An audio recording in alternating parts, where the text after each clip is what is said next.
Hey, this is the coach Brian Wright. It is Monday, May 11th, 2026, which means we just came off of UFC 328 at the Prudential Center in Newark, New Jersey, my home state.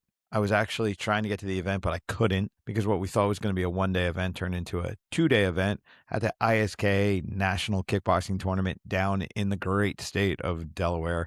I had a bunch of guys, young guns from the academy fighting down there. We had a very good weekend. Everybody medaled. Two guys took national titles home. It was a very good weekend, to say the least. So I got stuck in a hotel room where I watched UFC 328 on my laptop through the beautiful Paramount Plus deal. Yeah, it overall, extremely good card. A lot of names we know on there and interesting performances. Taira Van fight was the best fight to me on the card. That was just from bell to bell, just a phenomenal MMA fight. But I'll come back to that. What I want to start with is I want to talk about a couple people on the undercard, some things I saw, some opinions I have about things that were said. The first one I'm going to talk about is they had him on the early prelims. It was Chimaev. So Chimaev came off of Contender Series. Then in a couple days, they turned him around. They had him fight again. Dana loves this guy, giving him the push, whatever.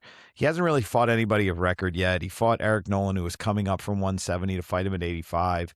Now he's fighting Santos, who's not the most impressive fighter. This kid they're giving him a lot of runway to develop his skill set and get comfortable. I am not completely sold on him. Sure, is he good? Yeah, he's good. Is he great? No clue. I think he's a bit of a bully, and I think he definitely is feeling himself. He has a lot of work still to do, and he's somebody that it's ebbs and flows with his abilities at times during his fights.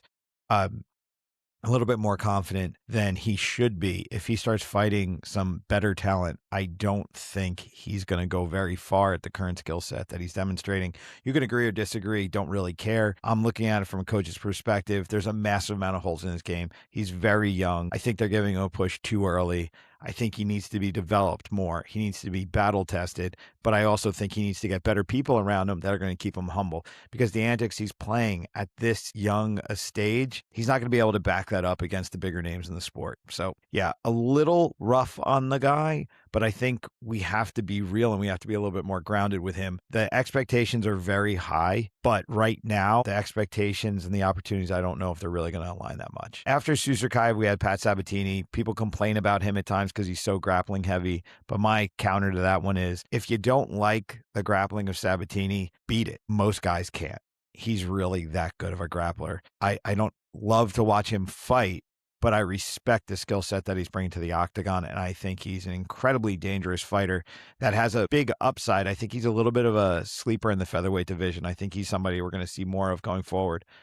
Roman Kopylov, he had a good fight, a little bit of weird fight IQ where he had Tulio hurt, should have finished him a couple times, I believe. It was a little awkward to see him get himself in such good advantage positions, and he just didn't have the ability to finish. Jim Miller, man, Jim Miller is like the new Chuck Norris joke. This dude is the guy that Father Time just can't beat. We say Father Time wins every time, but with Jim Miller, that's just not happening. This guy just keeps rolling along. With Jared Gordon, he did get kind of the right opponent. That's another aging fighter, somebody that's been struggling a bit.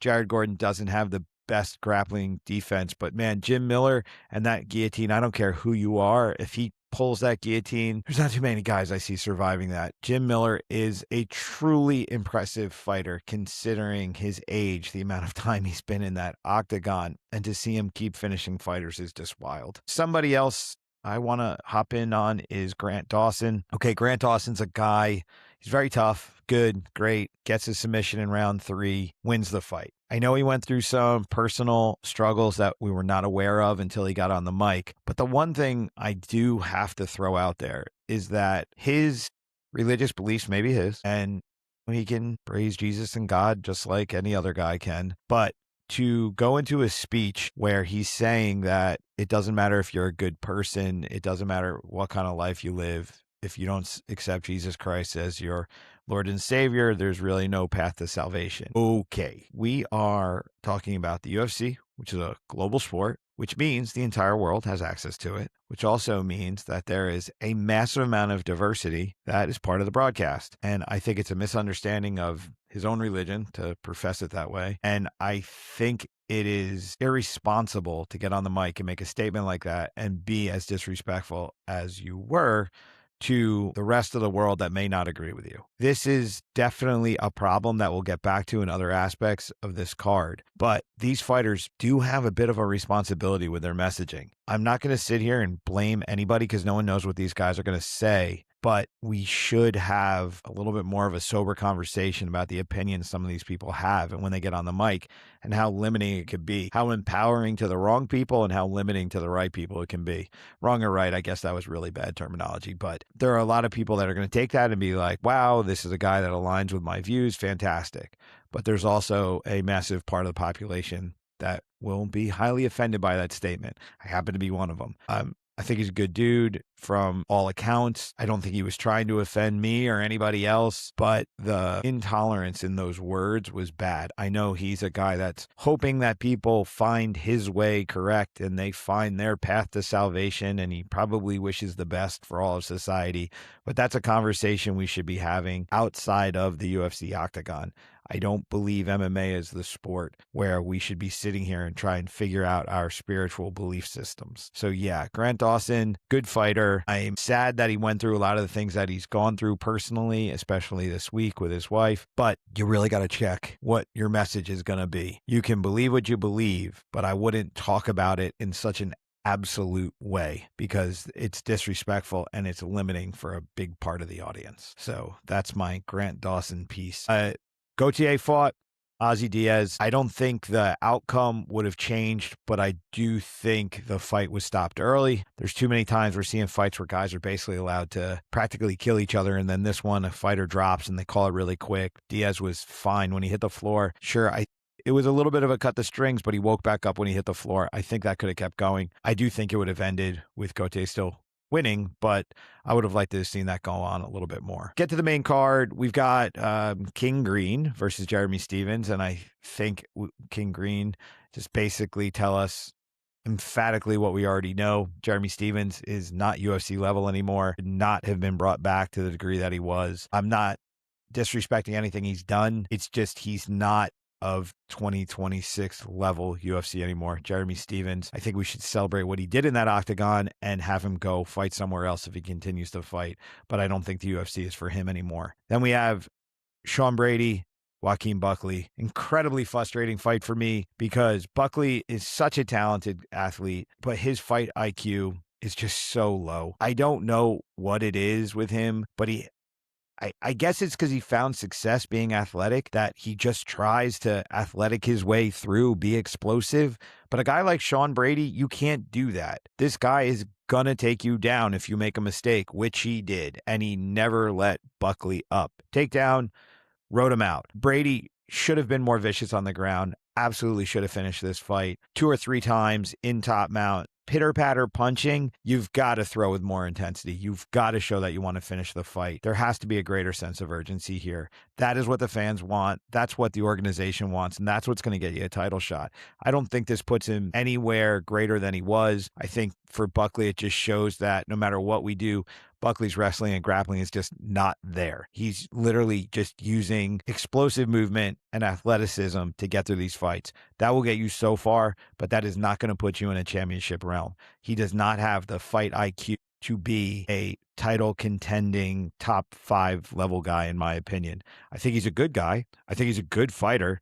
I don't think he's a great fighter. And I just don't think he has the ability to perform at the highest levels because Sean Brady, sure, that is a specialist in a skill set, but you've got to have more answers, and you've got to recognize that if you're getting taken down every single time you pick your foot up, you've got to keep your feet on the damn floor, and you've got to go back to your boxing. He just didn't have the fight IQ or self-control or the discipline to not do that, and yeah, the fight ended the way it did.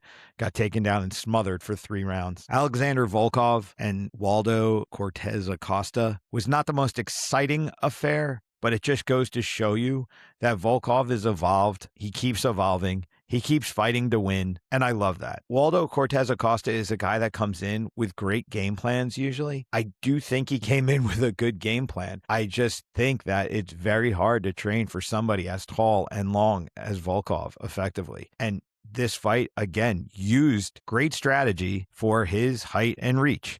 Those low kicks just peppered him all night long. Working the body, working the legs, did what he had to do to win. Not the most exciting fight, but it shows you that Volkov is not looking to entertain us anymore. He's looking to be champ. He's going to keep stacking up wins until it's undeniable. I believe he's looking at Cyril Gane saying, I hope you beat Pereira and then give me my rematch, because, I mean, I don't know too many people that think Cyril Gane actually beat Volkov, and they do deserve a rematch. And Volkov, I mean, this guy is probably praying every day that Cyril Gane wins against Pereira and gets the belt or the interim belt, and then he can take his shot at him and work his way towards that title. So Volkov, really good to see the evolution of his thought process, evolution of his skill set. I do wish he would go back to a little bit more of the exciting, entertaining things he used to do, a little less conservative. But again, when you're in the position that he's in, he woke up and realized that winning is the most important thing. So he's just putting game plans together to win. And he is becoming undeniable in the division, if he's not been recognized as undeniable yet. Then we get to the co-main and the main.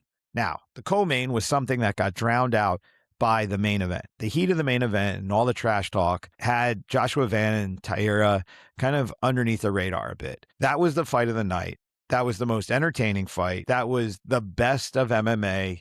That was the grappling, the striking, the grit, the determination. Joshua Van getting taken down so easily in the beginning of the fight, but not quitting. Every time he got taken down, he just kept going. And every time he got to his feet, he took advantage of it. Taira never quit on the takedowns, never accepted the damage.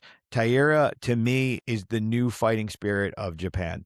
This guy represents what that fighting spirit is. The Japanese have this do or die mentality that a lot of the fighters have been undersized or not physical enough to demonstrate in the divisions so far. But Taira is a guy that I'm looking at and I'm going, wow, he's durable, he's strong, he's skilled.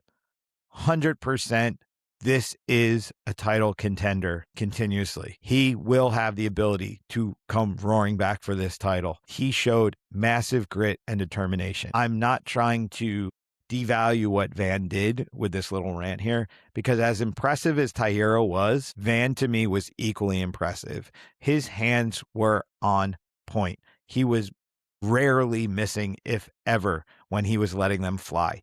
He had very good sense of where to be on the ground to defend. He got back to his feet. And then when he let it fly, it wasn't wild like Buckley was. It was surgical. He was throwing with precision. He was throwing in combination. He was throwing when he needed to. He was putting a beating on Taira, who just refused to go away. Bleeding, battered, and broken, Taira just kept roaring back. And to see the two of them not quit, not break, and a referee stop it when he did, when Taira was constantly fighting back, to see them stop it at that point was kind of weird. Again, I don't think it's changed the outcome. He probably would have gotten finished and, within 30 seconds of that stop.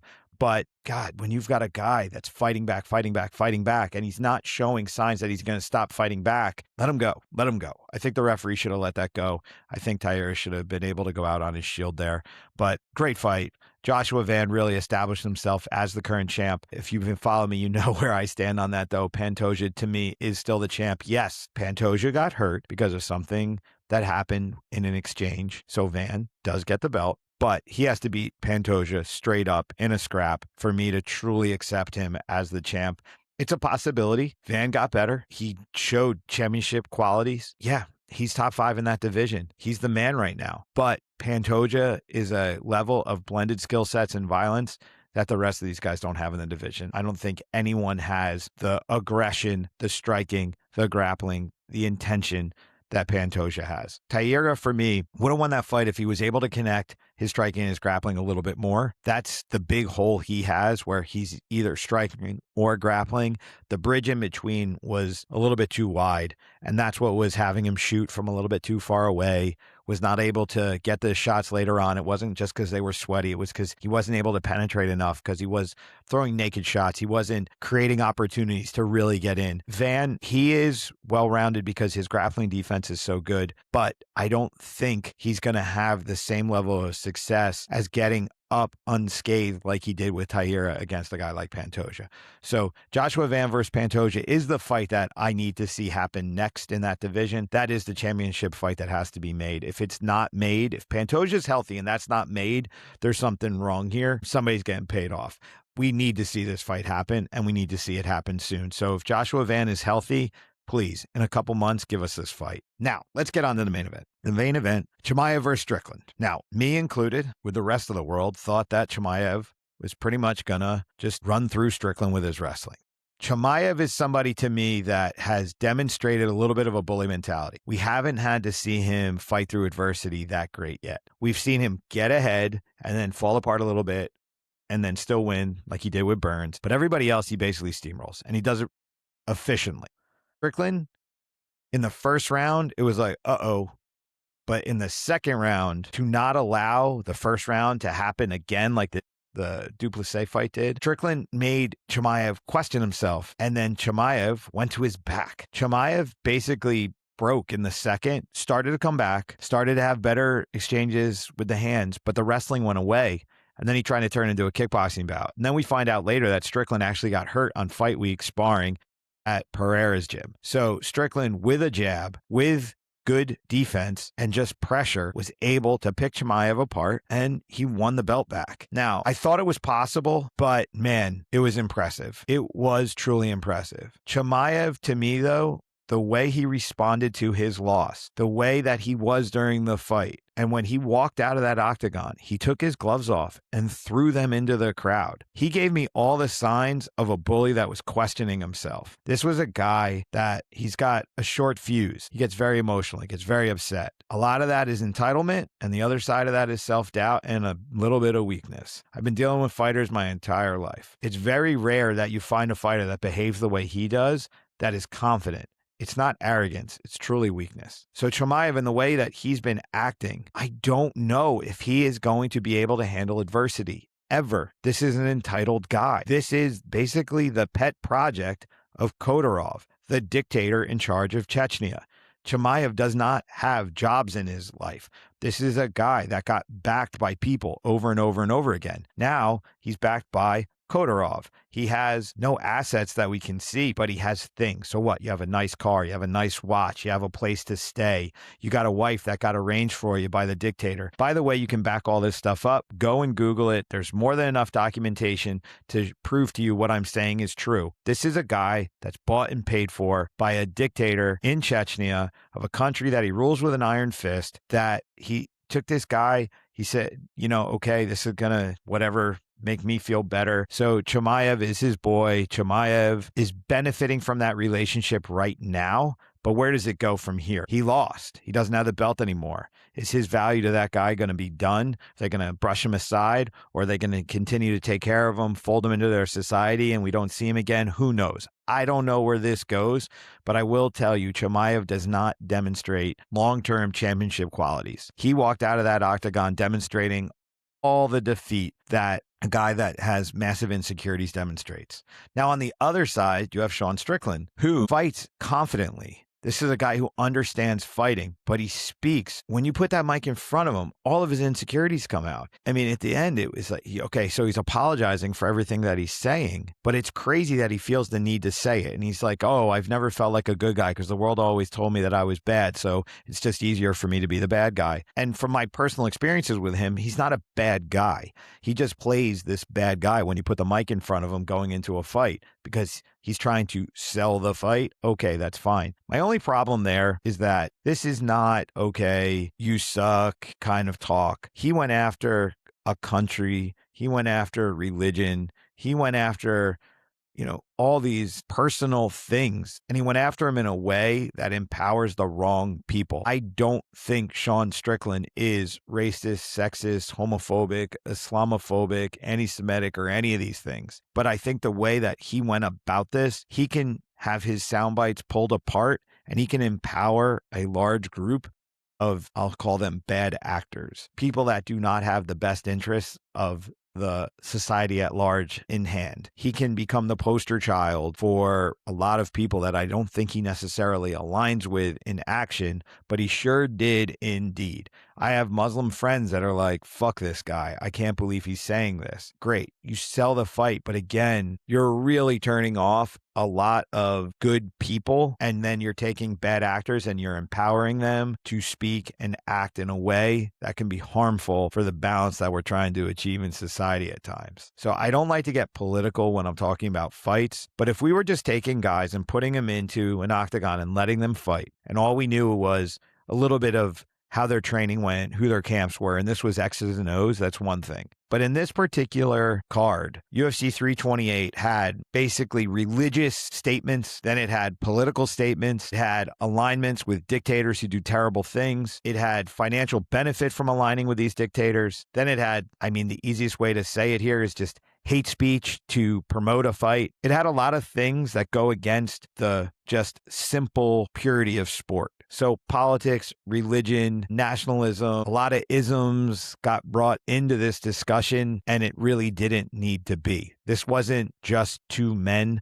This ended up being a lot of ideologies being thrown at each other and the battles there. I think it's a bad tone. It's a bad precedent. I would love to see the UFC kind of sober these guys up, get them out of the political statements and get them back to more of the, let's say, personal attacks where it's a you versus me thing instead of my group versus your group kind of thing. I guess the group thing is good for ticket sales, but it's not really good for the long-term conversation about who we are and where we're going in the sport. So Strickland, as impressive as he was, I wish the overall experience of it all was a little bit better. Yes, for me, it's inspiring to see a guy that was faced with somebody that they call the wolf and to come in there like the pissed off townsperson that's sick of their chickens being eaten and he hunts down the wolf. That was impressive, but it got overshadowed a lot of ways by the trash talk and how negative it really got. You know, threatening of, I'm going to shoot you or whatever in the parking lot if your boys come at me kind of nonsense, getting a country against you, trying to get your country against your opponent. You know, it got a little out of hand. So I hope we can dial it back. And the thing that was so nice about the Van and the Taira fight for me was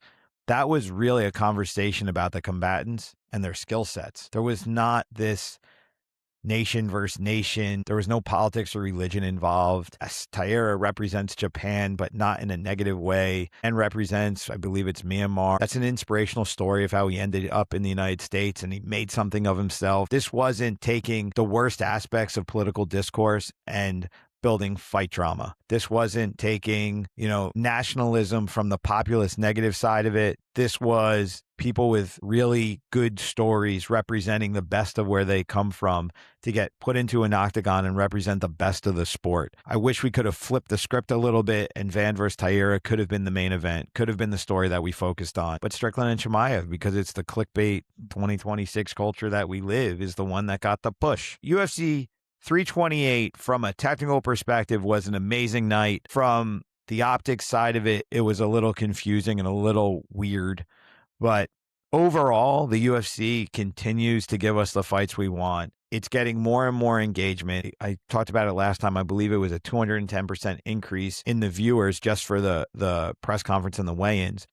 But again, that talks to the power of the negative stuff I'm commenting on here, that the fans really did get emotionally connected with this battle because of all the crap that was thrown around. But I think we just have to continue to have the conversation of how do we want to represent ourselves? What do we actually want to argue about? Do we really care about the fights, or do we care about what these guys represent because it makes some weirdness in us feel better? This is just such a strange time between social media and fight promotion. And I think a lot of this just is also we're still in the after effects of the Conor McGregor era, where they said Strickland versus Chimaev is, Conor and Khabib 2.0. It really wasn't. It was much worse than that. It was not. It was a completely different experience. Conor and Khabib had a little bit more of a authentic feel to it, where this one just felt scripted and manufactured. And to prove it, I mean, I believe it was the second round, Chimaev said, "I love you, bro." Like, are you kidding me? This is the guy that you said, you're never going to be cool with, that can't disrespect, that you want to kill, all this crap. And then it's like, I love you, bro. And then Strickland afterwards goes from, I'm never going to be this guy's friend, I'm not going to shake his hand, to,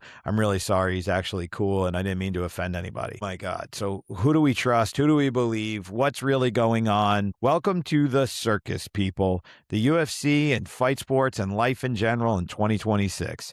The circus is in town. How much crap can we talk? How many people can we incite? How many eyeballs do we get from that? Yeah, it's a little frustrating for me because I would love to focus on the sport a little bit more. But again, I guess this is the sport in this time. So UFC 328, good card. We have the MVP fights coming up this week. I think UFC 328 really drowned out what's going on over at MVP. I think Strickland and Chimaev's chatter just cut everything off and I also think it makes Ronda Rousey even look that much more less authentic. I think that, all this greatest fight in the history of sport talk she keeps throwing and all the nonsense she was pushing out in her fight promotion, to see the actual numbers, to see the people showing up, to see the cost of the tickets, to see everything that the UFC was able to pump out for 328, really just goes to show you that MVP is going to do very good numbers because it's Netflix and their audience is that large. But MVP is not doing anything that can combat the monster that is the UFC in MMA. If you say MMA in 2026, we really are only talking about the UFC. Everything else is just trying to survive in a UFC world. That's not me agreeing, disagreeing, liking, or not liking. I am literally pointing out the reality of the landscape today. The UFC is MMA as much as the NFL is professional football. There's probably somebody else paying people to play football somewhere, but you have no idea who they are. You have no idea who's playing for them, nor do you care. Welcome to the UFC in 2026. Is what it is. So somebody else with the money and the infrastructure, maybe one day will come along, but that will not be a time soon. So be prepared for all the events to come. We'll get back into the next showing for the UFC later on this week. There's a lot of big events coming up. There are a lot of massive fights about to happen. I will talk about the MVP fights. I am very curious about it. And the more we're going into it, I think the only fight that I actually have like a care for is Nate Diaz and Mike Perry. That's the only one like I have an emotional connection to. Ronda Rousey, Gina Carano, I don't think it's gonna be interesting at all. I think it's going to be a little sloppy. I think it's going to be two aging fighters that are trying to find it. Gina's been gone for so long. I honestly don't even know what to expect from her. Ronda probably going to do what she does. She's probably going to get a hold of her, throw her on her back, catch her in an armbar. Perry and Diaz may be a war. It may be a sloppy mess, or it might be a really fun brawl. It's two guys that truly embrace the violence of the sport, and I'm curious that if this point in their careers, as far removed from their last fights, at the ages that they are, what are we going to see? So as much as I say I don't care about MVP, I do care about that fight, which means I guess I care about MVP. So, and then Ngannou fight, I literally just do not care at all. I can get into that as we get closer, but yeah, my level of interest for that is literally zero. So yeah, who are you for? You for Nate? Are you for Mike? Which one? Who you got? Put it in the comment section. Like, share, help me get the word out. Trying to develop this channel a little bit more. I appreciate your support. This is Brian Wright. I'm the coach. I'm exhausted after a weekend in Delaware. I'm excited after 328 for what's to come. This is just the best time in my life to be a fan of combat sports. Peace.